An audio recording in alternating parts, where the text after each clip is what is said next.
The Union 0430 is brought to you by Real Geese, the most technologically advanced silhouettes ever produced. Hey everybody, it's Damien from Punisher Waterfowl and the Union 0430.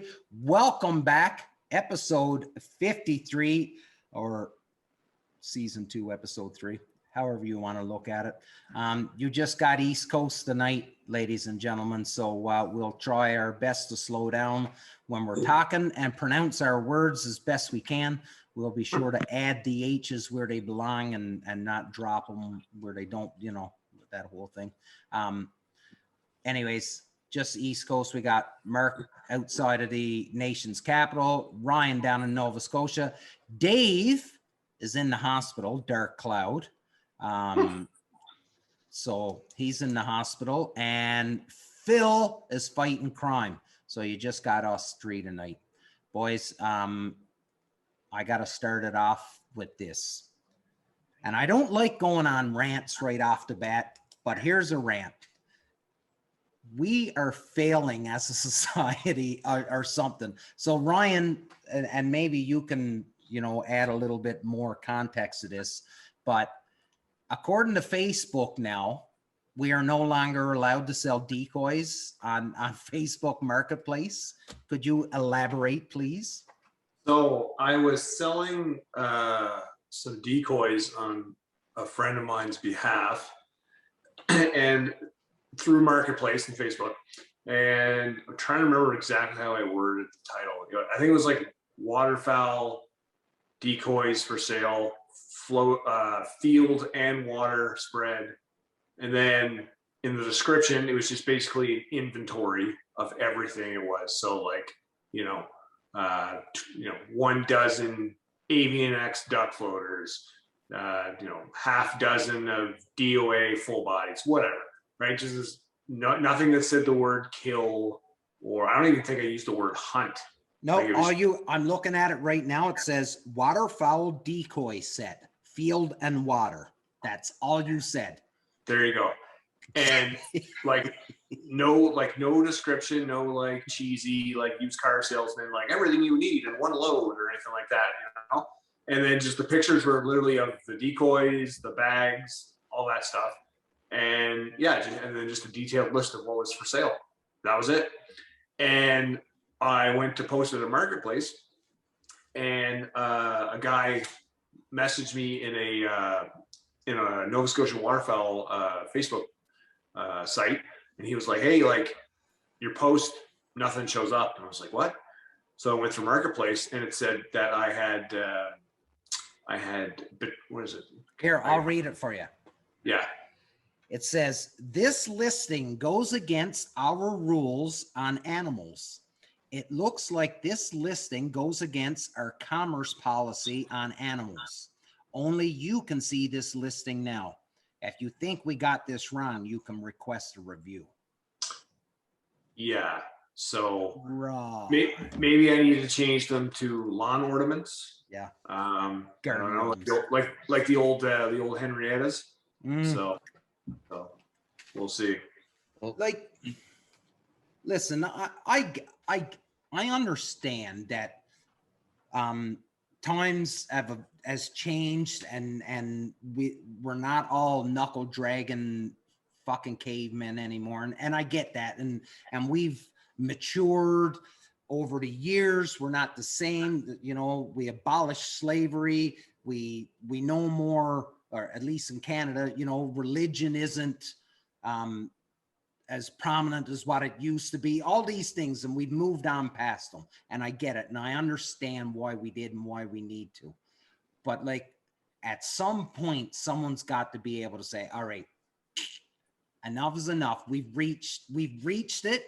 We've got to the point now where everybody can be safe, and we're not being a bunch of racists and bigots anymore. So now we can carry on. I think we could sell decoys on Facebook. I don't think that's really gonna. Yeah, go ahead, Mark. It said that it was against their policy on animals. If you remember what happened a while ago, you're not allowed to sell animals on Facebook.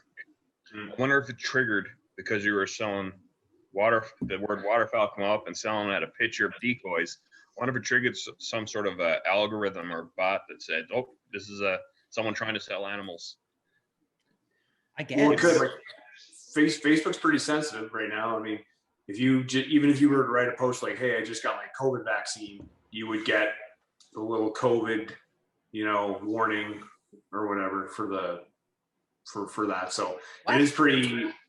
Oh yeah, yeah. Explain that one to me. Oh, I didn't feel the need to let the entire world know that I got my first COVID shot, so I didn't get this thing that you're. Yeah, well, you probably have a friend. I don't want to go off topic, but like it kind of ties in. Like, and it's super sensitive on social media, just to prove your point. Like, anything like Mark said can be botted or can be like censored or tracked that you put on there, right? And it could say one simple word, whether it be vaccine, decoy, waterfowl, hunting, anything like that, and it'll just instantly trigger, some kind of censorship or violation of community guidelines or whatever. Okay. I you know what? I get that. If it was, that, like you said, that algorithm or that bot that probably picked up a word and the sirens went off in Mark Zuckerberg's house.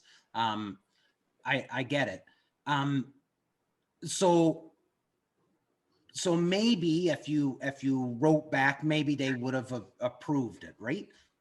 Who knows? Let's say that they didn't approve it and they say no, because you're trying to sell these decoys. Their sole job is for you to kill other birds. That's the job, and that's against what Facebook stands for. Again, going back to the whole bigotry and racist and all of that stuff, who fucking cares? Just mind your own goddamn business.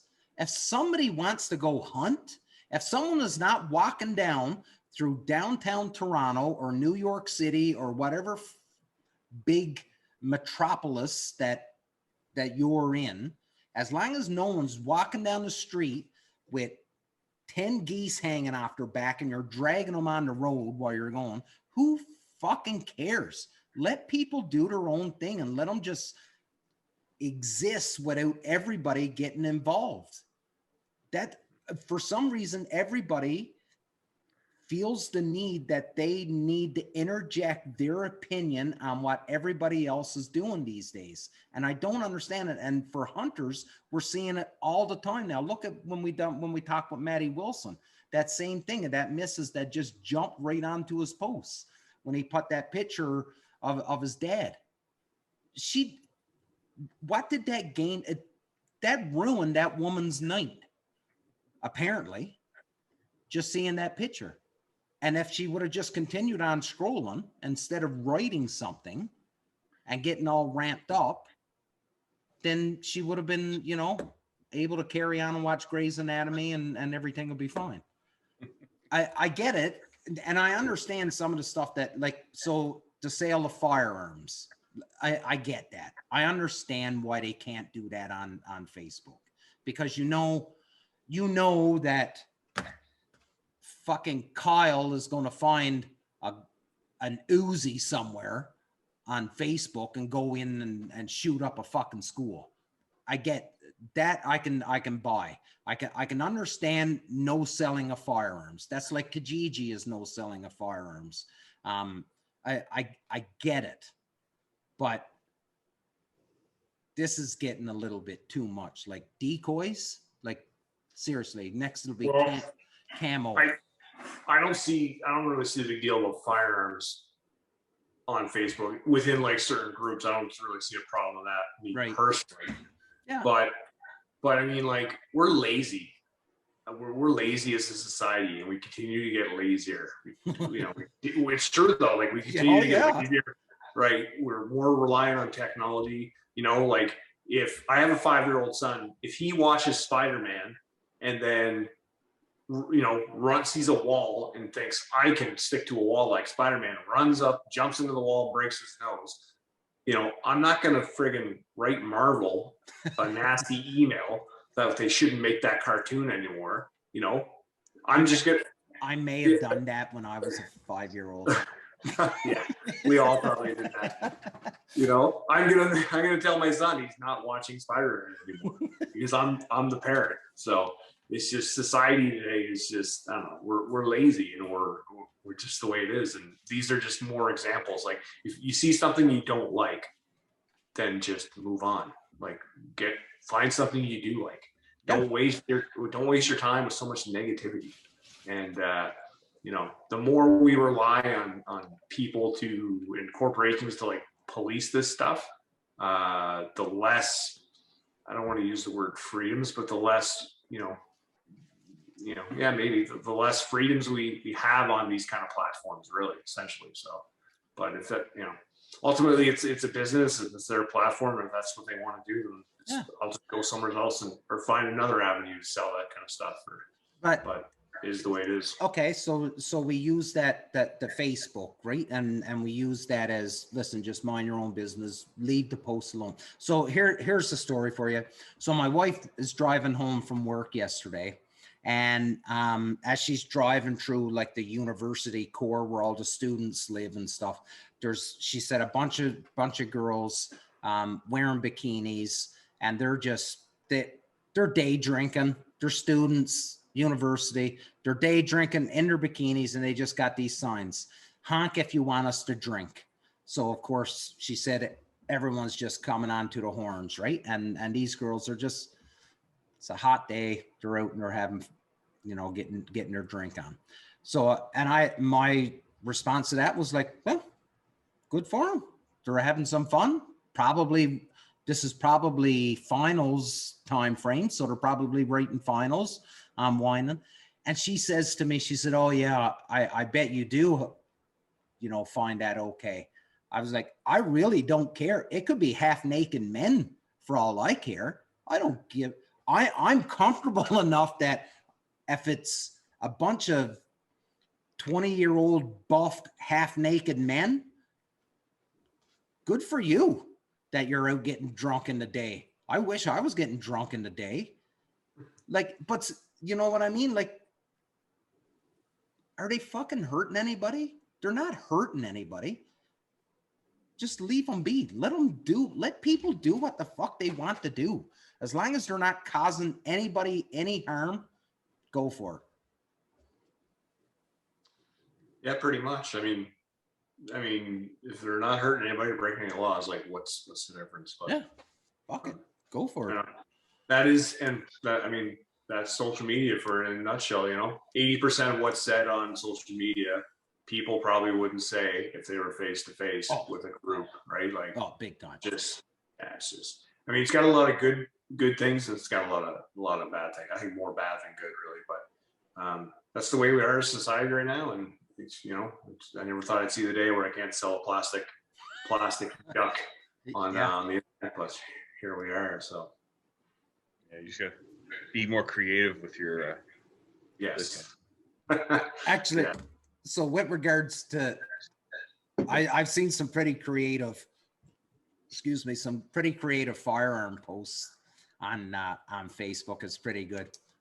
There's some that I seen one the other day, and they were like, anybody know where you would sell these engravings? And it's obviously like those Beretta, those detailed engravings on the on the receiver. It was pretty. Anybody know where you can sell these engravings these days? It was awesome.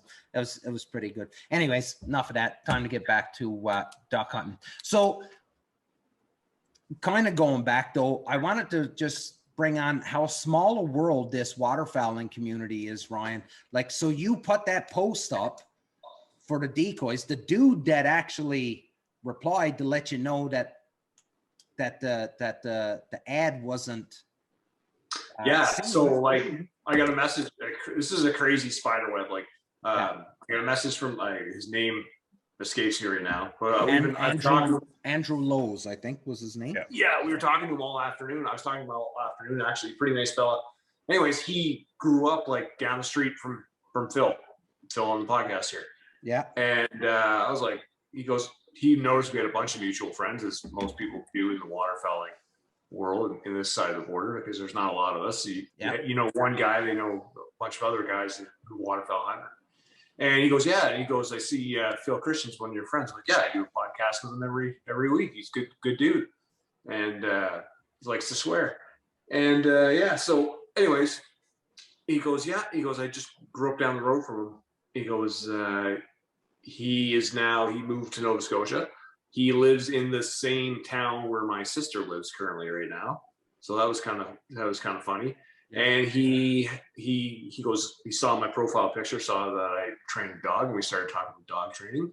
And it turns out he just put a deposit down on one of the dogs from the same bloodline that your dog is from, Damien. Yeah. So like pretty crazy to have all these like connections just in a matter of like a 30-minute span. Yeah. But that is crazy though, how small this waterfowl community is, especially here in Canada, like you said. Because if you know one fella, guaranteed that fella knows another one of your friends, guaranteed. Like it is such a small community. So, just anybody that's listening, if you think you're going to get away with retarded shit, chances are you're not going to get away with it because someone's going to fucking know about it. And at some point it'll make its way back to us, and we'll discuss it at length on this show and publicly shame you. But yeah, no, it was really cool that it's a small world. Mark, before you jumped on, Ryan and I were talking about, new spending for this upcoming year. And we sort of kind of touched on it on a couple shows ago, but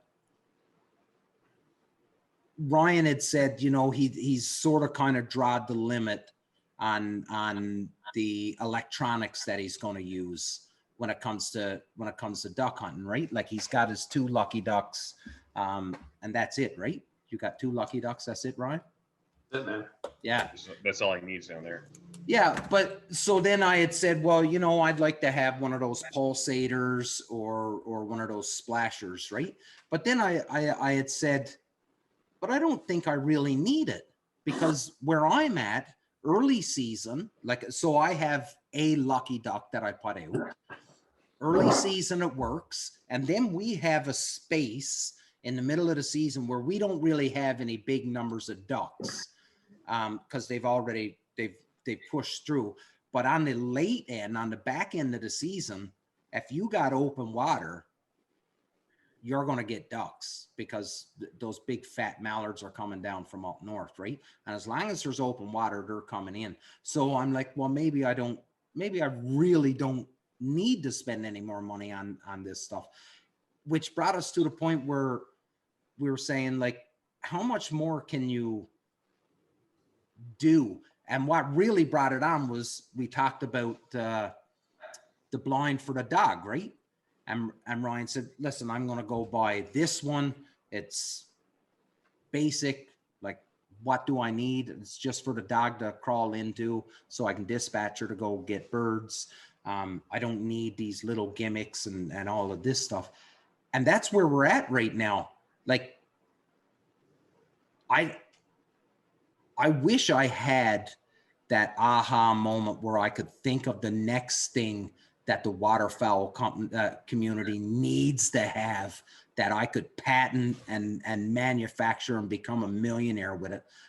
But I don't know what that is. And so now it just seems like all these companies are just adding a little twist to each and every little thing now, just to put their own spin on something that's been, used for decades.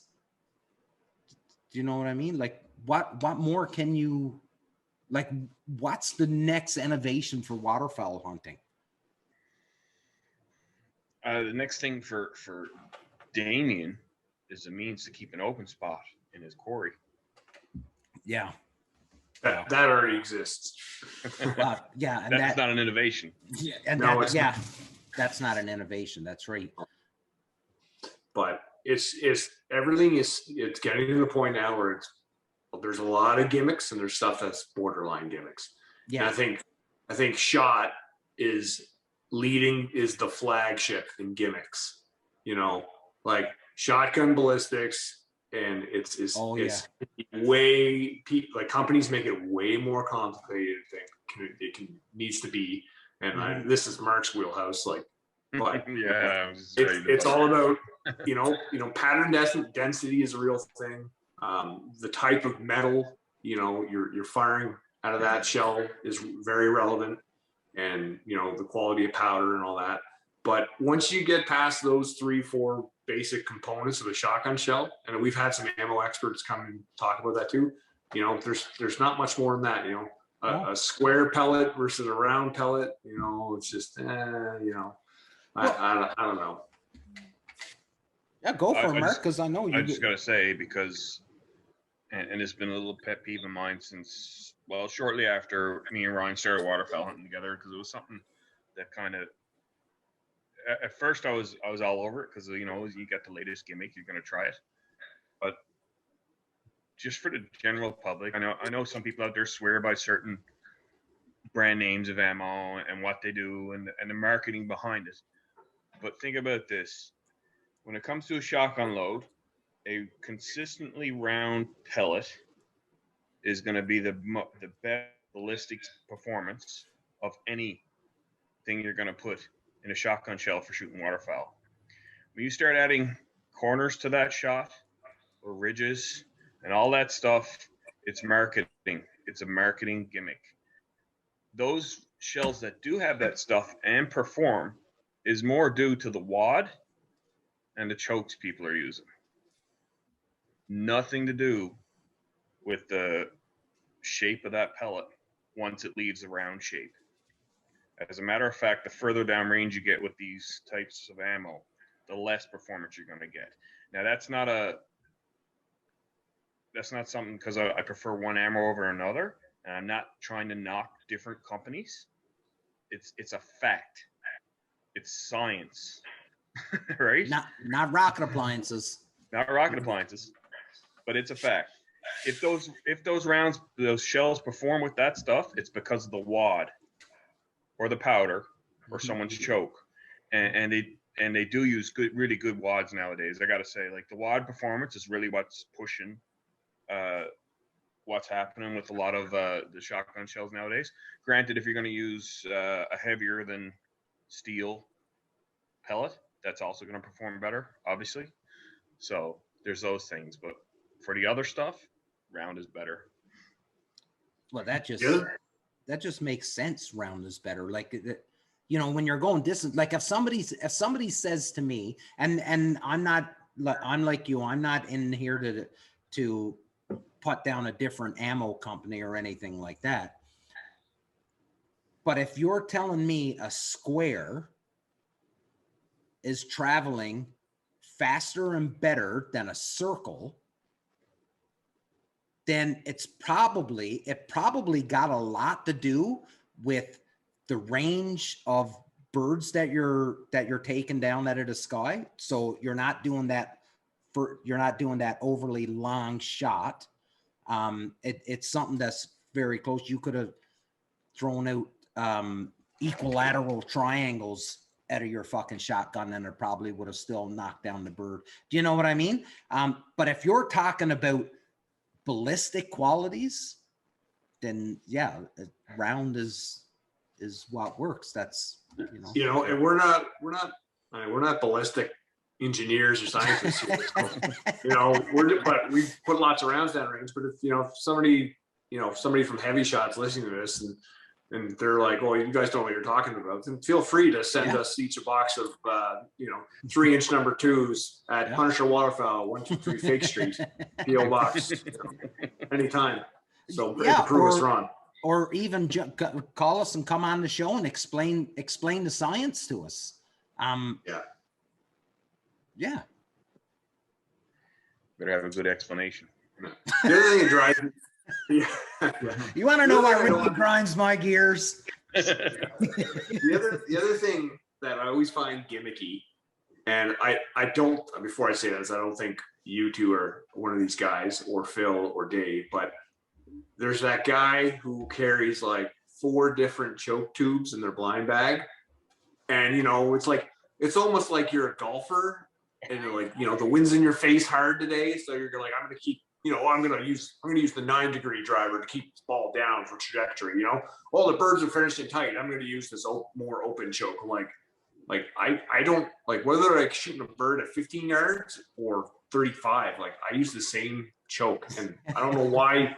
Once you find a choke that works for you, you know, like right. I don't know why you would be jumping back and forth. Like me personally, like I don't know. I just don't see the logic in that. But. And that's what I was going to say when Mark was talking, right? Because like when we started talking about shot, like that was obviously something Mark is fairly passionate about, right? And educated about. Like I don't buy it. Like I really don't buy into any of that shit, right? Like I take a shell and I pattern it. If a pattern's nice, like, and I don't even know, like, I don't even, and this is how basic, I don't know what my shot size is. I know what my shot size is. I don't know what my shot weight is. I don't care about that stuff. I really don't care about it. I get a box of shells. I go out and I pattern the gun. If I like the pattern, I like the pattern. And then that's like, I have no idea what my pellet weight is. I don't know. I don't care because I picked my shell that has the best friggin' pattern, and that's what I use. And when it comes to the choke, I use the same fucking choke all season long. When I start switching between chokes, that's when I start missing birds. Guaranteed. Yeah. Guaranteed I'll miss birds if I start switching between chokes. I don't care about those things. And I'm not looking down on anybody that do. That's great. I can't remember those things. And that's the reason why I don't try to remember, because I can't fucking remember it. But like, just again, fucking do whatever you want. When I first got my Versamax, I used to switch between different ones because my chokes on my Versamax weren't named modified, improved, or cylinder or anything. They were pass shooting. I don't know if Ryan remembers pass shooting. Oh yeah, over the decoys. Over decoys. Oh really? Something else. Yeah.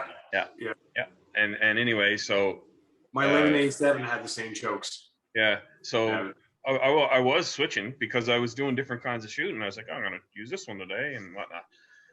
And after a while, I just realized I wanted the pass shooting one in all the time because it was the tightest shooting of all the chokes.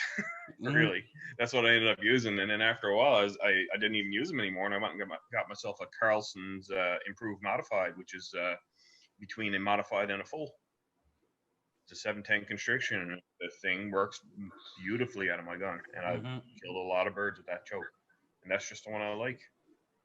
And that ties into, so it ties into what Matt Pomeroy was saying last week. You know, like you get that fit for your gun, you know the feel for your gun, you know what you're doing with your gun, you know the choke tube, the ammunition. But then you look at, you know, we're talking about gimmicks with shot and stuff. Look at Brendan Veerman. Brendan Veerman has absolutely no loyalty when it comes to ammo. He buys the absolute cheapest. Whatever he can find is the cheapest, that's what he shoots. And Brendan shoots a lot of birds, a ton of birds. Yeah. So, you know, there's something to be said. Like I know, like, people talk about ammo and listen, I got my ammo that I use and I like it. And that's what I use. But there's something to be said that you can go pick up any box of ammo you want and you're still going to drop birds. Yeah. There's a lot of people on social media who, you know, pitch an ammo and they shoot maybe, you know, 30 birds a year, you know, use brand X. I do, you know, and they're doing like, you know, the shot, the stage shot of, you know, the ammo box with a dead Drake Mallard's head on it or whatever, right? Yeah. But you look at those people and it's like, you're not an outfitter, you're not a guide, you know, you're not going through, you know. I've used, you know, there's certain brands of ammo I've used and I'm like, I'll go through multiple, misfires in a year, and I'll be like, no, I'm done. Actually, I'm not going to say the brand, but that's why I stopped using a certain brand previously. Mhm. So, because I'm like, I'm not, it can be dangerous. Like it could be dangerous. Yeah. If you have somebody who has a misfire and they don't know, they start pointing the barrel in a different direction. Hey, that you want to give that 10, 20 seconds for that round could still go off. It's a hand clapper, on a slow burn. Yeah. Yeah. What's Mark out there? Yeah. Oh, it's a cattail. I was going to say something else, but yeah.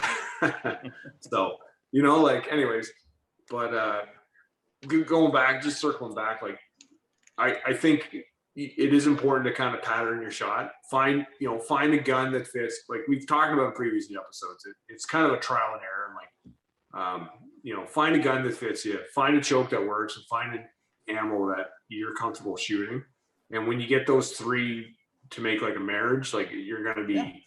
You're gonna know. And I think it takes a while. It does take trial and error, because I know like I used to be that person. I just kind of made fun of, like I used to shoot a Remington, and it had like the same Remington chokes, like Mark said. It's not improved or modified. It was over the decoys, pass shooting. I'm gonna look them up and we'll see what those are called. Long range was probably the last one.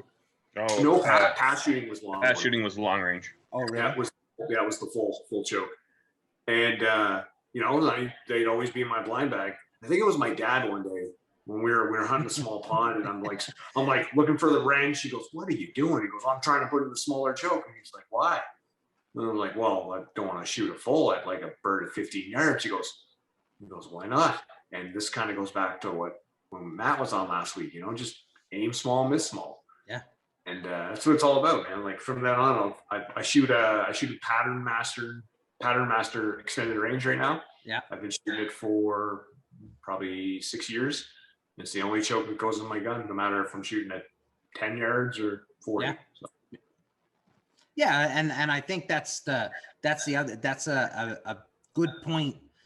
Like if you find your choke that you love, and that choke can effectively reach out and kill some birds at a distance, and you're at 10 yards and you've got a bird, well, you've got to make that adjustment. You're not pointing center of mass on that, right? Because, well, we seen it. Remember that mallard in Nova Scotia that time? You remember that one? It was like a Scud missile hit this friggin' bird. It was just like, and that was just because you see the bird and you're following it, and you're just the way the bird was coming, and it was like, it was beautiful. Flooded timber. Flooded timber, right?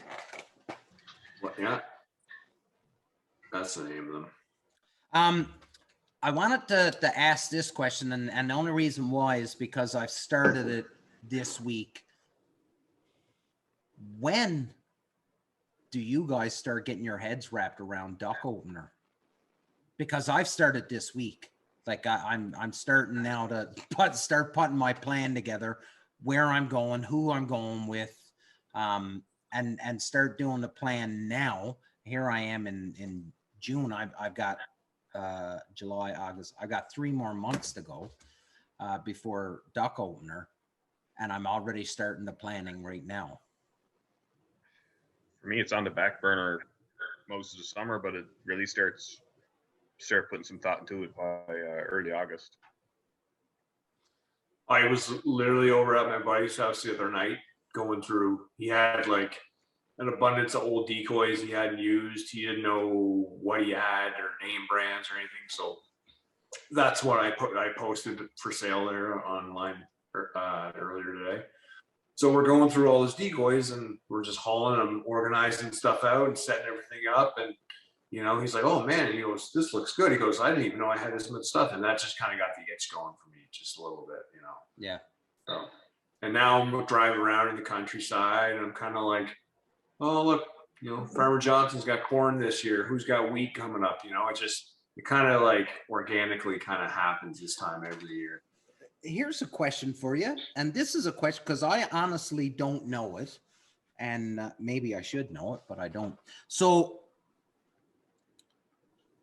we're going to back up and go through the birds and the bees and science here a bit when it comes to fucking waterfowl. So geese migrate north, they come up here and they have their goslings, right?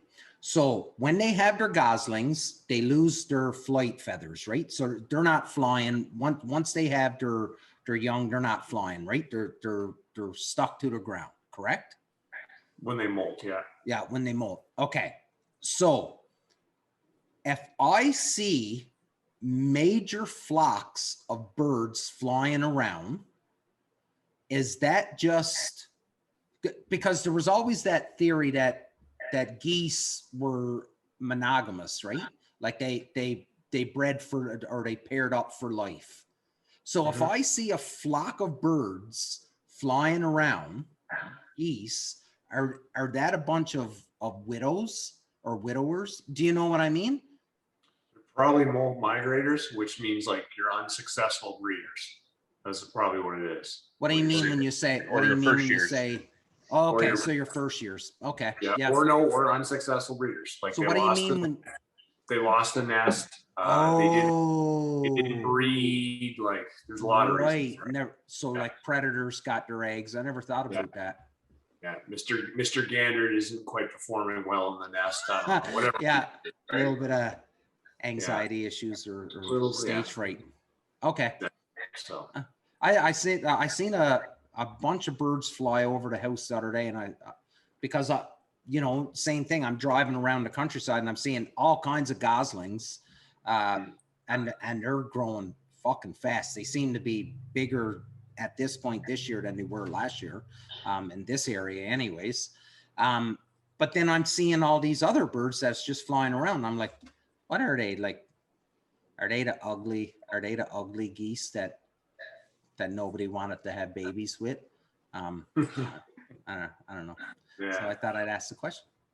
Man, goslings might be like, they're cute for like the first, like, I don't know, 5 weeks, and then they get into this like little mini ostrich phase where they're just like, you see them on golf courses and they're like, oh, you're almost scared of them. They're like long necked like lemmings or something, or gremlins. That's what I'm thinking. Gremlins. Long gremlins. Yeah. I don't know. No, I'm actually ecstatic for this year's duck opener. So Mark, this will be year number 3 down here for duck opener. Brendan Veerman's going to come down for duck opener. Philly's coming for duck opener. Dave's coming for duck opener. We're going to have a big old bash here, and it's going to be fun. So I'm already excited. I'm already got the wheels turning, trying to figure out a way that I can make this a more memorable experience, and not just all about the shooting birds. Because not to jinx us, but the last 2 years, Mark and I are done and back home by 9:30 in the morning, and that leaves a lot of the day left for shenanigans. So, breakfast, but that's an hour, so it's a lot more to me this year. And I was actually thinking about this, like this year for duck opener, I was actually thinking, I may just run lander. I might not even take the gun with me and just run lander, and just because it might be you and somebody else in the boat with me. And then I'll just run lander, not even take the, and you know what, Ryan, this is to be the first time where I'm actually, you know what, I really don't care if I shoot fucking birds. I'll run the dog. I'll look after the dog. You guys shoot the birds, and I'll, now I say that now, on the morning of duck opener, once Mark gets his limit, I'll be taking his gun, and Mark will run the dog. But I don't know. It's just I'm really excited about the fact that the group of us are going to get together on that for that evening, that weekend. You know what I mean? And I'm really, really excited about it. So I don't know. Never too early to start thinking about duck opener, in my opinion. Oh, it's good to have a plan. You know, I'm already scheming about how we're going to stay at your place. well, I've had some conversations with the wife on how I'm going to board everybody, and a couple of my options have been shot down. So I have a couple ideas. I'll run them by you after. yeah. Yeah. Well, I tried to talk her into buying an RV. I'm like, we should just buy an RV and park it at the side of the house in case people come to visit. And she was like, yeah, that's we're just going to buy an RV. Yeah, we're just going to buy an RV just so your hunting buddies got a place to stay. Yeah. That's totally what we're going to do. Yeah, that one got shot down pretty quick.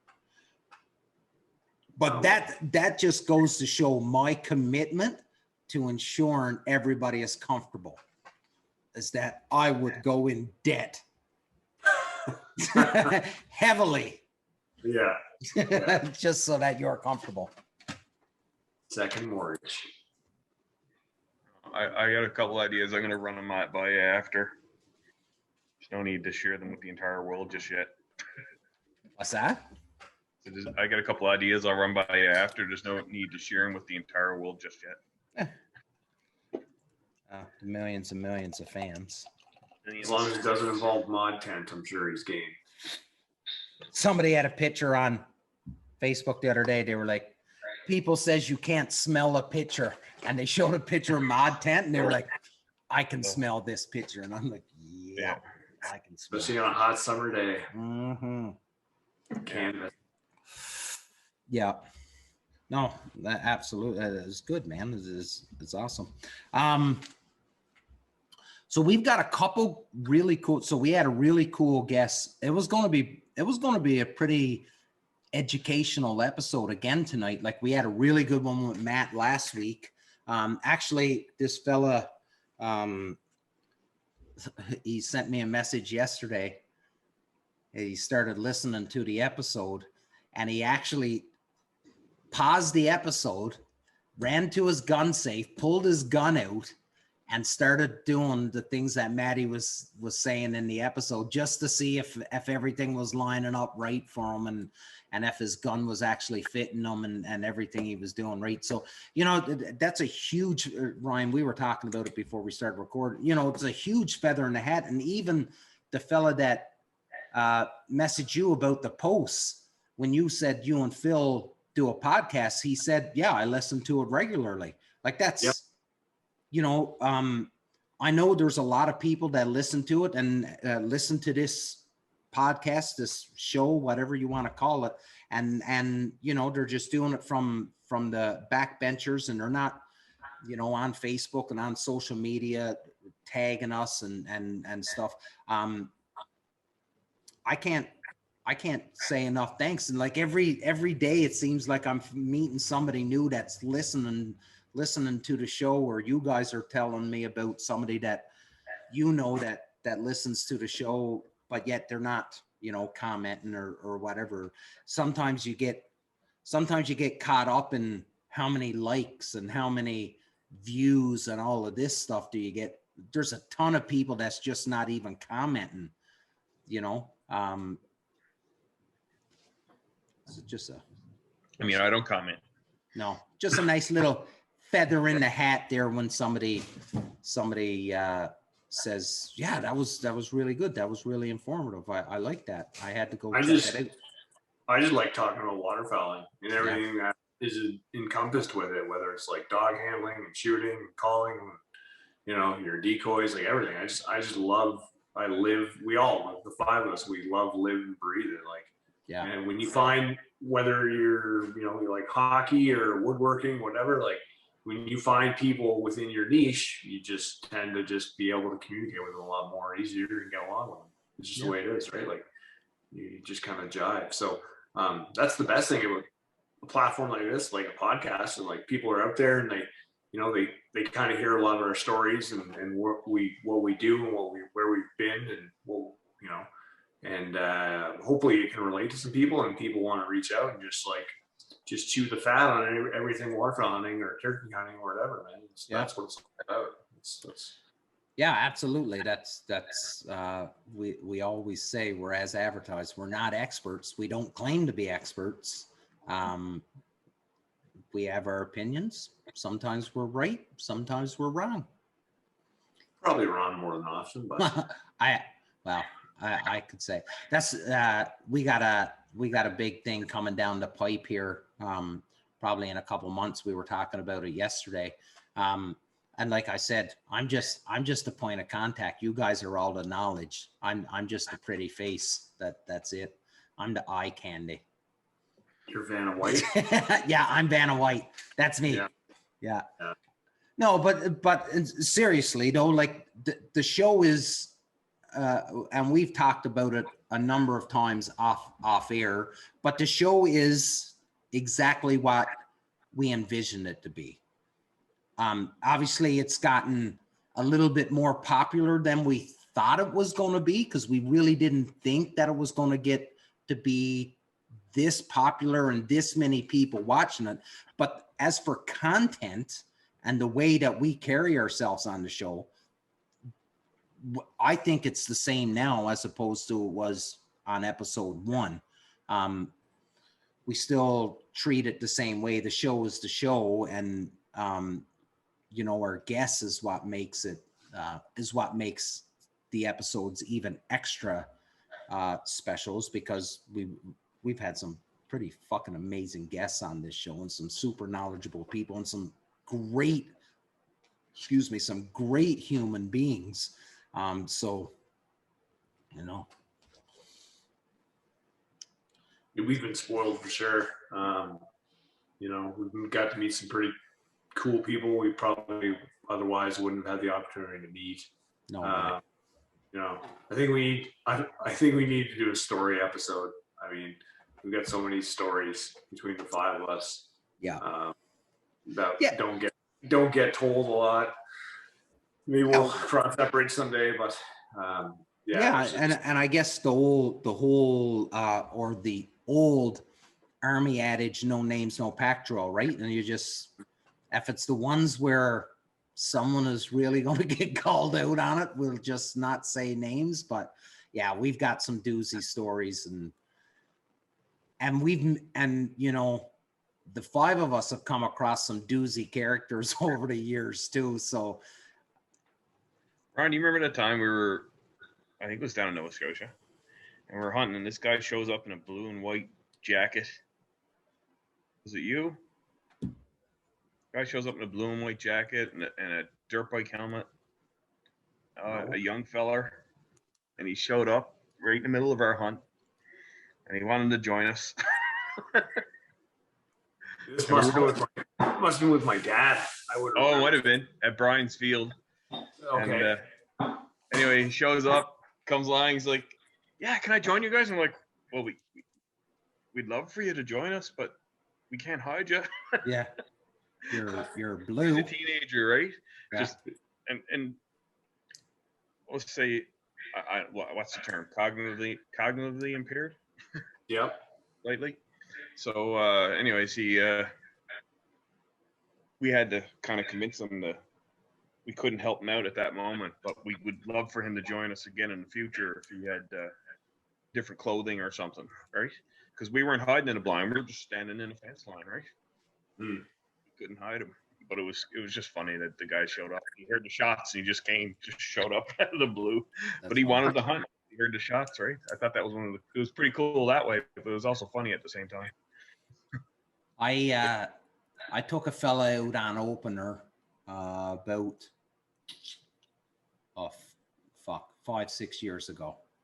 Anyways, he was like, "What do I need?" I said, "Just bring your gear." I said, "Just bring whatever you need to dress yourself, your gun and ammo." I said, "I got a boat. I got the decoys." I said, "I got calls." I said, "We're good." I said, "You just get yourself here, make sure you're dressed appropriately, you know, and we'll pull this off." So we get out to this spot.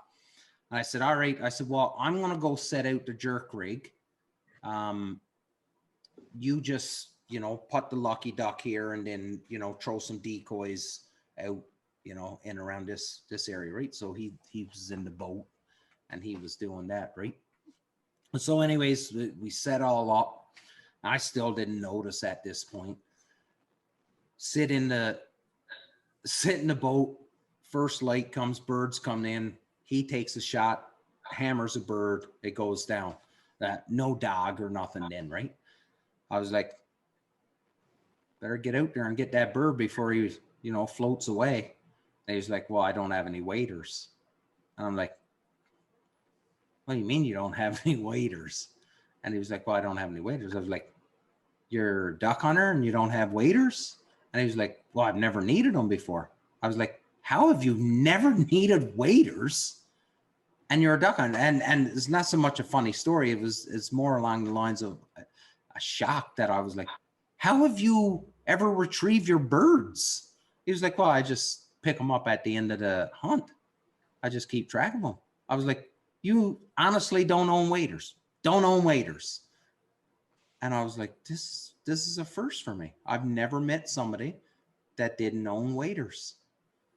That was a duck hunter. And then the next day I took another new guy out, and I don't do a lot of calling for a lot of reasons. And the main one being I'm not a great caller. So I take this guy out and he's got this goose call. I don't know. It's like this fucking long and like 2 feet long, this goose call. And he's just coming onto it. And it's migrators flying over us, right? And I'm like, those aren't coming down, buddy. And he was like, what? I was like, those have a different vision of what they're doing the rest of this day, and coming down into our decoys is not one of them. And he's just hammering on this flute. And I'm like, please stop. It doesn't sound like a goose. I'm like, I'm not blowing into my goose call because I'm not great at it. And you shouldn't be blowing in yours. He was like, yeah, it probably just needs to get tuned up. So he starts taking it apart. Somebody needs to get tuned up. So he starts taking apart his flute and it explodes on him, right? And I'm like, excellent. And he was like, oh, I'm pretty sure I can get it all back together. I was like, just take the parts, put it all in your pocket, and we'll just sit back here and enjoy. Do not blow into your call. But actually, Ryan, me and you were on a hunt one time too when somebody pulled out their calls and we were like, what the fuck who's blowing the kazoo down on that end? I wonder. I may have been on a few hunts with that person too. What's that? I may have been on a few hunts with that person too. Yeah, I think I know who. Yeah, it was bad because we were hunting. So Ryan's on the call, right, and doing his thing. So I'm sort of like, does it make sense when I say like background noise, like adding another thing? Yeah, like you're not the main caller, it's just a little thing in the back. So that's what I'm doing. I'm not blowing a great call. I'm just making some fucking noises, and then it's like a fucking kazoo. And I'm like, when I'm critiquing your calling ability, there's some serious problems. And I guess that's the moral of the story. If Damian Pittman shrugs at you, you should put your calls away. And now keep in mind, there's nothing wrong with someone learning how to call. No, not at all. Use a call and whatnot. Absolutely. Yeah. It's just that if for some reason you've never done any training, you've never gotten any critique from anyone, you've never done any actual research yourself as to how to call. Yeah. I think you can call. You might want to get some feedback. Yeah. It's like playing in a band, you know, like when you're out there and there's like, you know, everybody's got a goose call, everybody's got a guitar. You know, somebody, usually the guy who's more experienced, he's going to play lead, you know, let them, and then you just kind of follow along. Rhythm. You know, okay. Yeah. Rhythm guitar. That's me. Yeah, if you yeah, put her in drop D and just strum. Just have fun. Yeah. Explore the studio space, man. Like, you know, like, no, but you're right, Mark. Like, by no means am I saying this to dissuade someone from learning, but that's right. You know, like how many times, like even when we've all hunted together, there's been times when, regardless of how good you are as a caller, sometimes the birds just don't want it and they'll just do it for you without any calling. So you need to be able to, so I guess it's not really so much that the person didn't know how to call. It was really the person ignored what the birds were doing and didn't pay attention to the birds, that the birds weren't reacting to his calling, but yet he still felt that it was necessary to keep calling. Do you know what I mean? Yeah, you hit the nail on the head there. Like, I've seen guys who are really good callers, but not good at reading the birds. Yeah. And I've seen guys who aren't great callers, but they can read the birds, you know? And yeah, I mean, calling is a great factor, but it's a small factor out of the whole equation. There's a lot of things, you know, to get into that position to have success, but it's one part of the whole equation. So, but yeah, you can, if you do it incorrectly, you can deter birds. It's 100% accurate. So especially in the later on season goes and the bird's more educated and stuff like that. But no, you made a good point. I'm glad you said it like that, because reading the birds is equally important as being able to communicate with them. Yeah. And just keeping in mind what you just said, Ryan, we had a guy, myself and Damien were out one morning last year, and we had a couple guys set up in a blind 200 yards to our back. And of course, we're all seeing the same birds. If there's a bird flying by, their calling would just start immediately upon visual sight of a bird, right? And it would not stop until that bird was no longer in sight.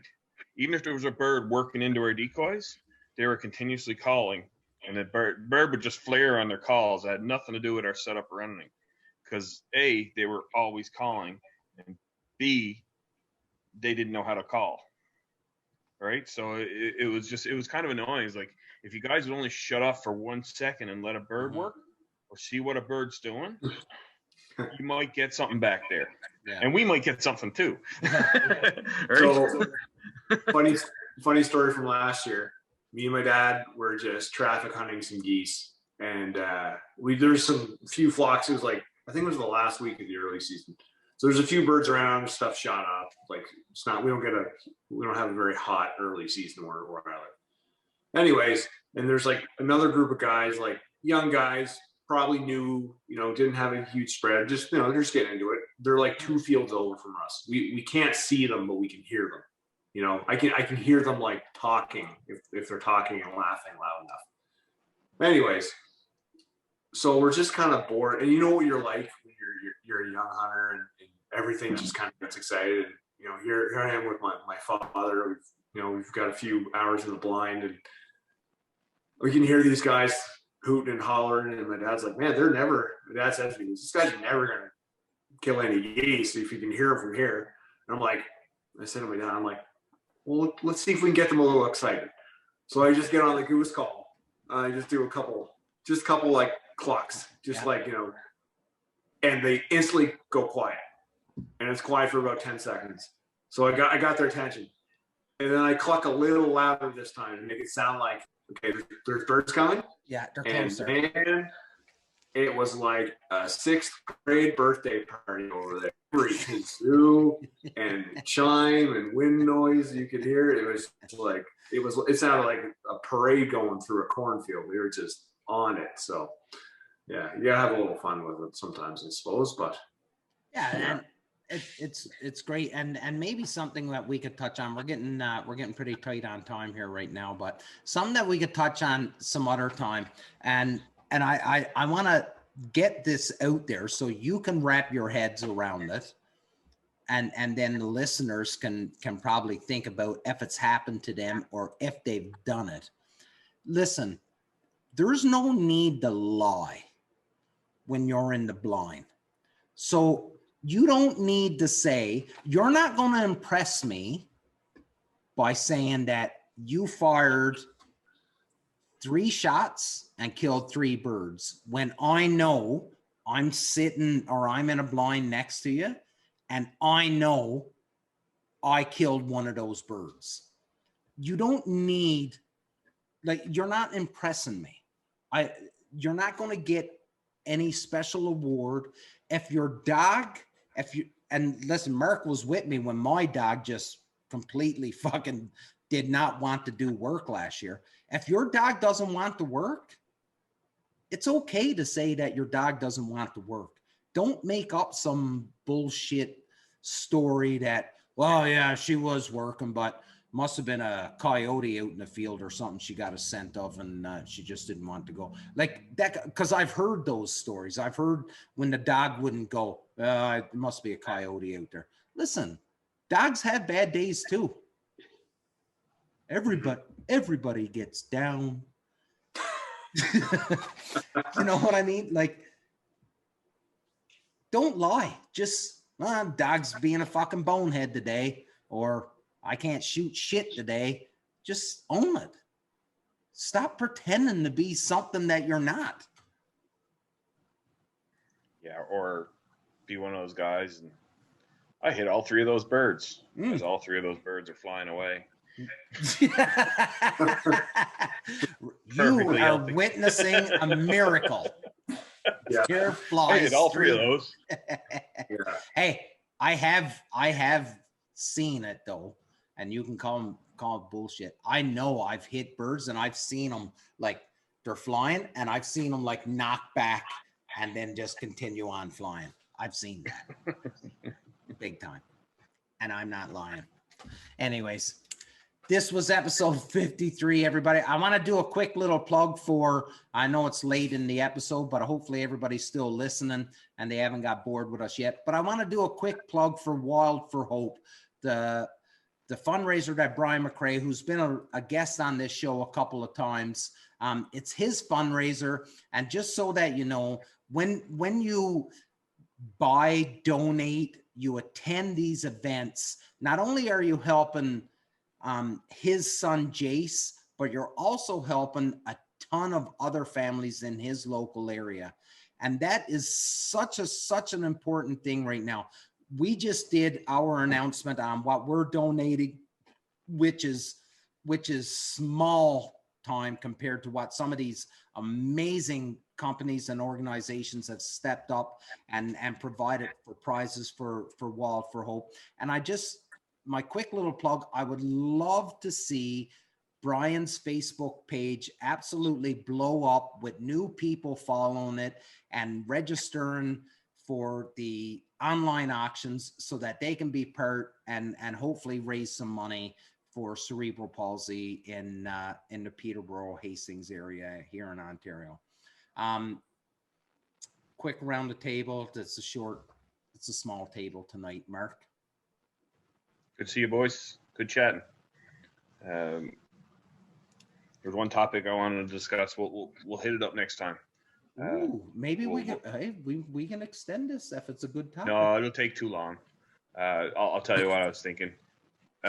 Just waterfowl ID while hunting.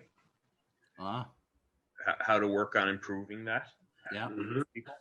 I got some ideas, and we'll run it next time. That's a little segue into maybe the next time we get on. Yeah, good one. That is a good idea. Save us from all those posts of anybody know what this bird is, which is fucking, you know what? I'm not. You know what? That's a whole discussion, man. That is. That's Brian. There's a whole bunch of stories behind that too. So many McGanders shot. Oh my god. There's gonna be some name drops. There's gonna be some name drops. There's gonna have to be. Oh, that's awesome. Okay, Ryan. Nope. Again, always fun. Look forward to catch up with you guys. Just like sitting in the blind like we always did back in Ontario. Another evening crush with some good company. So looking forward to next week. Awesome. Everybody, thank you so much for listening. Feel free to send any one of us a message, anything you want to discuss. Even if you don't like something that we said, let us know. We're probably not going to listen to you. Well, we'll listen to you. We're probably not going to change is what I'm trying to say, but you should let it be known. Or play along with what I said earlier. Just fucking shut your mouth and don't say nothing. I don't know. I'm not changing for my wife. I'm not changing for you. Absolutely. Everybody, this was episode 53 of the Union 0430. Thank you so much for coming on and listening to us once again. I promise you next week, you'll get more than just the three of us. So I appreciate your patience and sticking around. Big love, everybody. Until next week. Basic fuckonomics, boys. Basic fuck.